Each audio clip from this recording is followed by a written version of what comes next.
Hello guys, welcome back to my YouTube channel. അപ്പോൾ നമ്മുടെ ഇന്നത്തെ വീഡിയോ എന്ന് പറയുന്നത് ഞാനൊരു കല്യാണത്തിന് വേണ്ടി പോകാൻ കേട്ടോ. അപ്പോൾ ഞാൻ കണ്ണെഴുതിക്കൊണ്ടിരിക്കുന്ന സമയത്ത് അമ്മ വന്നു കേട്ടോ, സാരി കുത്തി കൊടുക്കുന്നുണ്ട്. അപ്പോൾ അമ്മയ്ക്ക് അതൊക്കെ കുത്തി കൊടുക്കുമ്പോൾ ഞാൻ കണ്ണെഴുതിയിട്ട് എന്താണ് കണ്ണിൻ്റെ ഉള്ളിൽ കുത്തിയിട്ട് എൻ്റെ കണ്ണൊക്കെ നിറഞ്ഞ് കണ്ണൊക്കെ എരിച്ചിലെടുക്കണ പോലെ. അങ്ങനെ ഞാൻ അമ്മയ്ക്ക് അത് ചെയ്ത് കൊടുത്ത് അമ്മേനെ മെല്ലെ പറഞ്ഞു ഇനി ബാക്കി മേക്കപ്പുകൾ നോക്കണം. അത്ര വലിയ മേക്കപ്പ് ഒന്നും ഇല്ല കേട്ടോ. ഇതാണ് എൻ്റെ ഔട്ട്ഫിറ്റ് എന്ന് പറയുന്നത്. വളരെ സിമ്പിളാണ്, വളരെ സിമ്പിൾ. കാരണം ഞാൻ അങ്ങനെ ഭയങ്കരമായിട്ട് എന്താ പറയുക പൊട്ടിയടിച്ച് പോകുന്നില്ല കല്യാണമാണെങ്കിലും. അപ്പോൾ എല്ലാവരും പറയും കല്യാണത്തിനെങ്കിലും നിനക്കൊന്ന് ഫൗണ്ടേഷൻ ഇട്ടൂടെ, മറ്റേത് ഇട്ടൂടെ, അങ്ങനെ എന്തെങ്കിലും പരിപാടിക്കൊക്കെ പോകുമ്പോൾ. പക്ഷെ ഞാൻ അതൊക്കെ പരിപാടി ഒന്നുമില്ല ഗൈസ്, വളരെ സിമ്പിളായിട്ട് നോർമലായിട്ട് പോകും. അപ്പോൾ ഇതാണ് എൻ്റെ മേക്കപ്പിൻ്റെ ബാഗ് കേട്ടോ. ഇതിൽ പ്രത്യേകിച്ച് സാധനങ്ങളൊന്നുമില്ല. പൊട്ട്, മറ്റേ ഐലൈനർ, കൺമഷി, ലിപ്സ്റ്റിക്ക് മെയിനാണ് കേട്ടോ. അങ്ങനെ നിസ്സാര സാധനങ്ങളൊക്കെ കൂട്ടി തട്ടിക്കൂട്ടൊരു മേക്കപ്പാണിത്. അപ്പം ഞാൻ കണ്ണെഴുതി കൊടുത്തു. അത് കഴിഞ്ഞ് മസ്കാര ഇട്ട് കൊടുത്തു. എനിക്ക് മസ്കാര ഇടുന്നത് ഭയങ്കര ഇഷ്ടമാണ്.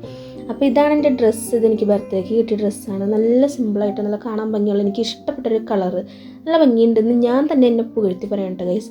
പിന്നെ മുടി എങ്ങനെ കെട്ടണം എന്നുള്ളത് എനിക്ക് ഭയങ്കര കൺഫ്യൂഷനുള്ള കാര്യമാണ്. അപ്പോൾ അത് സിമ്പിളാക്കാമെന്ന് വിചാരിച്ചു. പിന്നെ ഞാൻ കമ്മൽ ഹെവി ആയിട്ട് കൊടുത്തിട്ട് മാല വളരെ സിമ്പിൾ മാലയാണ് ഇടുന്നത്. എനിക്ക് ഇങ്ങനത്തെ മാലയൊക്കെ ഭയങ്കര ഇഷ്ടമാണ് എന്ന് പറഞ്ഞാൽ ഭയങ്കര ഇഷ്ടമാണ്. അപ്പം ഞാൻ വിചാരിച്ചു ഹെയർ സ്റ്റൈലും വളരെ സിമ്പിളാക്കാം, അല്ലാണ്ട് ഭയങ്കരമായിട്ടൊന്നും കെട്ടണ്ടെന്ന് വിചാരിച്ചിട്ട് വളരെ സിമ്പിളായിട്ടാണ് ഞാൻ മുടിയും കെട്ടിക്കൊടുക്കുന്നത്.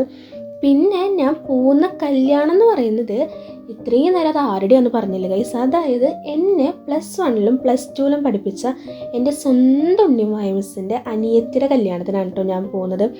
അനിയത്തിയാണെങ്കിലും അതെ, അതുപോലെ തന്നെ മിസ്സാണെങ്കിലും അതെ, എന്തായാലും കല്യാണത്തിന് വരണമെന്ന് പറഞ്ഞേക്കണം. അപ്പോൾ നമുക്കിത് ഒഴിച്ചുകൂടാൻ പറ്റാത്തൊരു കല്യാണം തന്നെയാണ്. അപ്പോൾ ഞാൻ മുടി ഇത്ര സിമ്പിളായിട്ട് കെട്ടി കൊടുത്തിട്ടുണ്ട്.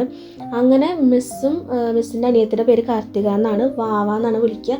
അപ്പോൾ വാവ ചേച്ചിയാണെങ്കിലും എന്തായാലും വന്നോളൂ എന്ന് പറഞ്ഞിട്ട് നമ്മൾ എന്തായാലും പോകാൻ വേണ്ടി നോക്കുകയാണ് കേട്ടോ. അപ്പോൾ നമ്മളിത് ഫുൾ ഇവിടെ റെഡി ആയി കഴിഞ്ഞു. അപ്പോൾ ഞാൻ അമ്മേനെ വിളിച്ച് കാണിച്ചു തരാം. അപ്പോൾ അമ്മ സാരി കൊടുത്തേക്കണേ. ഞാൻ ഫസ്റ്റ് സാരി എടുക്കാമെന്ന് വിചാരിച്ചു, പിന്നെ വിചാരിച്ചു വേണ്ടാന്ന്. അപ്പോൾ നമ്മൾ എന്തായാലും ഇവിടെ റെഡി ആയിട്ട് ഇറങ്ങിയിട്ടുണ്ട്. പിന്നെ ഇത് ഞാൻ മിസ്സിനാണെങ്കിലും അതെ, വാവ ചേച്ചിക്കാണെങ്കിലും അതെ കൊടുക്കാൻ വേണ്ടി മേടിച്ച എൻ്റെ ഒരു കുഞ്ഞ് ഗിഫ്റ്റാണ് കേട്ടോ. ഞാനിപ്പോൾ മിസ്സിനെന്ന് പറയുമ്പോൾ മിസ് ഇപ്പോൾ കല്യാണം കഴിഞ്ഞ് മിസ് ഇപ്പോൾ പ്രഗ്നൻ്റ് ആയിട്ടിരിക്കുകയാണ് ഗൈസ്. മിസ് ഇപ്പോൾ പ്രഗ്നൻ്റ് ആണ്. അപ്പോൾ ഞാൻ വിചാരിച്ചു മിസ്സിനും കൂടി ഒരു ഗിഫ്റ്റ് കൊടുക്കുക എന്നുള്ളത്. അപ്പോൾ ഞാൻ 2 പേർക്കൊരു ഗിഫ്റ്റൊക്കെ മേടിച്ചിട്ട് ഞങ്ങൾ പോകാൻ നോക്കുകയാണ്. അപ്പോൾ ചെറിയൊരു വിഷമം എന്താണെന്ന് വെച്ച് കഴിഞ്ഞാൽ നമ്മൾ ഈ ഭംഗിയിലൊക്കെ ഒരുങ്ങി കെട്ടിക്കടിയിൽ പോകുമ്പോൾ ഈ സാധനം കണ്ട ഇത് തലമണ്ടയിൽ വെക്കണമല്ലോ എന്ന് ആലോചിക്കുമ്പോൾ ഒരു വിഷമമാണ്. പിന്നെ മഴ വരുന്നുണ്ടോ എന്നൊരു ചെറിയ സംശയം. അപ്പോൾ അതൊക്കെ നോക്കിയിട്ട് ഞങ്ങൾ ഇറങ്ങുകയാണ്. ഈ ഹെൽമെറ്റ് വെച്ചാൽ പിന്നെ നമ്മുടെ മുടിയുടെ കാര്യം കഴിഞ്ഞു, അതാണൊരു മടി. അങ്ങനെ നമ്മുടെ കുന്നോളത്തായിരുന്നു ഓഡിറ്റോറിയം. അപ്പോൾ ഞങ്ങൾ നേരെ നമ്മുടെ ഓഡിറ്റോറിയത്തിൽ എത്തിയിട്ടുണ്ട്. ഞങ്ങൾ ചെല്ലുമ്പോൾ നല്ല കറക്റ്റ് ടൈമായിരുന്നു കേട്ടോ. അവരുടെ എൻട്രി നമുക്ക് നല്ല രീതിയിൽ കാണാൻ പറ്റിയതാ. ഈ കാണുന്നതാണ് എൻ്റെ മിസ്സിനെ പറ്റി പറയാനാണെങ്കിൽ എന്നെ പഠിപ്പിച്ചത് കൊണ്ട് എനിക്ക് മിസ് എന്നുള്ളൊരു സ്ഥാനം, അതിനപ്പുറത്തേക്ക് എനിക്ക് നല്ലൊരു ചേച്ചി, എൻ്റെ സ്വന്തം ചേച്ചിയെ പോലെയാണ്.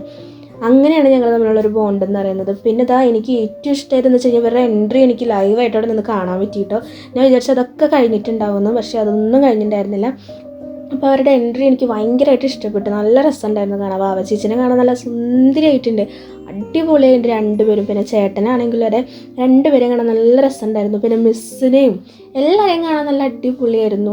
എനിക്ക് അവരുടെ സാരിയും ഡ്രസ്സിൻ്റെ കളറും എല്ലാം ഭയങ്കരമായിട്ട് ഇഷ്ടപ്പെട്ടു. അതുപോലെ ആ സ്റ്റേജ് വർക്കാണെങ്കിലും എനിക്ക് ഭയങ്കരമായിട്ട് ഇഷ്ടപ്പെട്ടു. ഞാൻ നോട്ട് ചെയ്തൊരു കാര്യമായിരുന്നു ആ സ്റ്റേജ്, അത് നല്ല അടിപൊളിയായിരുന്നു കേട്ടോ. പിന്നെ അവർ അങ്ങോട്ടും മാലിടലും പിന്നെ മറ്റേ ബൊക്ക അങ്ങോട്ടും കൈമാറലും. പിന്നെ ഇതാണ് അവരുടെ അച്ഛൻ. അപ്പോൾ കൈ പിടിച്ചു കൊടുക്കുന്ന ആ ഒരു ചടങ്ങുണ്ടല്ലോ, അതൊക്കെ നല്ല രസമുണ്ടായിരുന്നു കേട്ടോ. പിന്നെ ഇതാണ് ഫാമിലി എന്ന് പറയുന്നത്, അതായത് മിസ്സിൻ്റെ ഫാമിലി, വാവ ചേച്ചിയുടെ ഫാമിലി എന്ന് പറയുന്നത്. മിസ്സിൻ്റെ ഹസ്ബൻഡിൻ്റെ പേര് യദു എന്നാണ്. അപ്പം യദു ഏട്ടന് കല്യാണത്തിന് എത്താൻ പറ്റിയിട്ടുണ്ടായിരുന്നില്ല. ആൾ പുറത്താണ് വർക്ക് ചെയ്യണത്, ആൾക്ക് ലീവ് കിട്ടാത്ത കാരണം ആൾ വന്നില്ല. അപ്പോൾ എന്തായാലും ഞാൻ മിസ്സിൻ്റെ ആ ഫോട്ടോ എടുക്കൽ തിരക്കൊക്കെ കഴിഞ്ഞപ്പോൾ മിസ്സിനെ കണ്ട് കുറേ നാളുകൾക്ക് ശേഷമാണ് ഞങ്ങൾ കാണുന്നത് തന്നെ കേട്ടോ. അപ്പോൾ അതിൻ്റെ ഒരു സന്തോഷമുണ്ട്. അങ്ങനെ എൻ്റെ ആ ഒരു കുഞ്ഞ് ഗിഫ്റ്റ് ഞാൻ മിസ്സിന് കൊടുത്തു കേട്ടോ. അങ്ങനെ മിസ്സിനോടൊക്കെ വർത്താനം പറഞ്ഞു കഴിഞ്ഞിട്ട് പിന്നെ ഞങ്ങൾ ഫോട്ടോ എടുക്കാൻ വേണ്ടി കയറി. അപ്പോൾ ഞാൻ വാവ ചേച്ചിയുടെ അടുത്താണെങ്കിലും അതേ കുറേ വർത്താനമൊക്കെ പറഞ്ഞു. പിന്നെ നമുക്ക് പെട്ടെന്ന് തിരിച്ചു പോരേണ്ട ഒരു ആവശ്യം ഉണ്ടായിരുന്ന കാരണം ഫുഡ് കഴിക്കാനോ ഒന്നിനും നിന്നില്ല. അപ്പോൾ നമ്മുടെ ഇന്നത്തെ വീഡിയോത്തിലുള്ള ബൈ.